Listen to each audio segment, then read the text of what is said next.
All right, today we're digging into a political and cultural idea that's all about one of the oldest symbols of Indian agriculture, the bullock, or Nandi.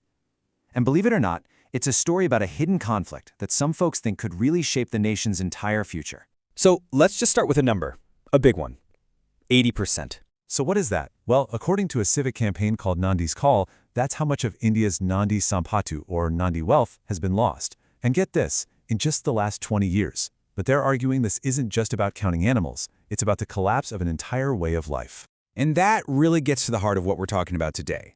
What is this wealth, really? And what's at stake in this battle to bring it back? The answers this movement is proposing, well, they frame a pretty fascinating and, frankly, a deeply important debate.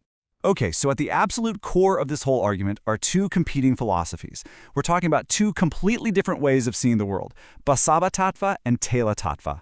First up, you have Basava Tattva, which is basically the Nandi philosophy. Think organic, sustainable, community-driven. It's a whole worldview that's built around the bullock as a source of renewable energy. You know, a decentralized, self-reliant system that's all about working with nature, not against it. And then, on the other side, you've got Tela Tattva, the oil philosophy.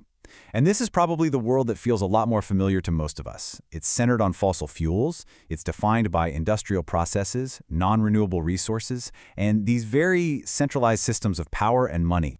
And wow, when you put them side by side like this, the contrast is just, it's night and day, right? One path is laid out as renewable, local, and leading to a healthy green world. The other is its polar opposite in every single category, non-renewable, centralized, and, at least according to this philosophy, it leads to a planet that's sick and barren. The key takeaway here is that this isn't just about farming, it's being framed as a choice between two completely different futures for civilization itself. So what happens when one of these ideas starts to take over? This is where we circle back to that huge 80% number, because it connects directly to some very real and very serious consequences. Yeah, the argument here is super direct. The disappearance of the bullock isn't just a simple shift in agriculture. In this view, it is a physical, measurable sign of that much deeper decay in society. And this decay, as the argument goes, it doesn't just stay on the farm. It's like a crack that starts in one place and then spiders out across the entire foundation, putting everything at risk, from farming and industry to government jobs, public health, and even the cultural and religious fabric of the nation. You can almost see the dominoes falling. Without bullocks, the soil suffers and farmers go deeper into debt.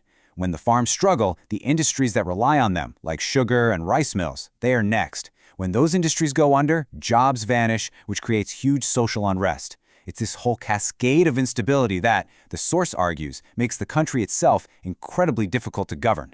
And this is where things get, well, political. This isn't just a cultural debate. It's being framed as a major political fault line. Now, I want to be really clear here.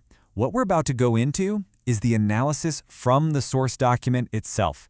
We're just reporting on its perspective on how it sees this Nandi versus oil idea playing out in Indian politics. So first up, the source takes a look at the Congress Party, and it points to something really interesting. Their original party symbol was a pair of bullocks. That connects them directly to this whole Nandi philosophy. But the source argues the party just hasn't used that incredible symbolic and cultural strength. Next, it turns to the BJP. The source notes their historical ties, like their old symbol of a farmer with the plow, and their active promotion of the cow lineage, Go Santati. But then it pivots to a critique, arguing that some of their actual policies, like fertilizer subsidies and certain guarantee schemes, have actually made things worse for the Nandi-based economy. Okay, so we've talked about the problem, the philosophy, the politics. But what's the solution? Well, the document doesn't just diagnose the problem, it proposes a very specific path to fix it. And that solution has a name, Nandi Kugu, which translates to Nandi's Call. It's not just about ideals. It's a real call to action with a very strict, time-bound agenda. And they are not messing around. This timeline it's ambitious. It kicks off this November with a massive pledge to increase Nandi wealth 10 times over in the next 10 years. By January, they plan to launch a full-on campaign demanding a special budget and a pretty significant financial incentive. We're talking 11,000 rupees a month for every farmer who keeps a pair of bullocks. And then comes the final step. By April, they want to get voters to pledge that they'll only vote for leaders who commit to this revival. And how are they going to do all this? Through a grassroots program they call Our Village, Our Nandi. It's a classic bottoms-up approach, you know? First, get people talking about it. Then, bring in the political and community leaders. And finally, create a voting bloc that crosses party lines, all focused on this one single issue. And to wrap it all up, the document brings us back to something really deep, something beyond just economics or politics. It uses this quote about the sacred ash, the vibhuti, on the philosopher Basavana's forehead. It's meant to be a symbol, that saving the Nandi lineage isn't just a practical goal, it's a spiritual one. Which leaves us with this massive question, doesn't it? In a world that's always scrambling for the next new technology to solve our problems, climate change, economic crashes, all of it, could the answer actually be hidden in an ancient symbol?